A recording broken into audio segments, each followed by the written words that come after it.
Hi guys, welcome to our new Python tutorial series. Whether you're a beginner or an experienced coder, this series will help you master Python step by step. In this first video, I'll guide you through installing Python on your PC and making it ready for programming. So, let's dive in and get started. First, I'll open my browser.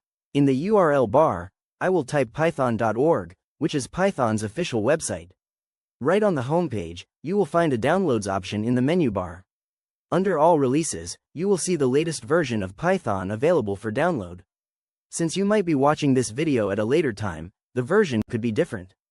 Depending on your operating system, you will get different download options. Here, I am downloading Python for Windows. Additionally, from the side menu, you can also choose the appropriate Python software for your desired operating system. Now, we will double-click the software to begin the installation. Here, we need to check the required checkboxes and then click on Install Now to start the installation process. Once the installation is complete, you will see a Disable Path Length Limit option at the end. Do not click on this option under any circumstances. Simply click on the Close button to finish the process. Our Python software has been successfully installed on the PC.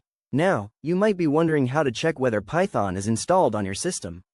To do this, open Command Prompt, type Python, and press Enter. This will display the installed Python version on your PC, and that's it. In the next video, we'll install IDE for Python programming.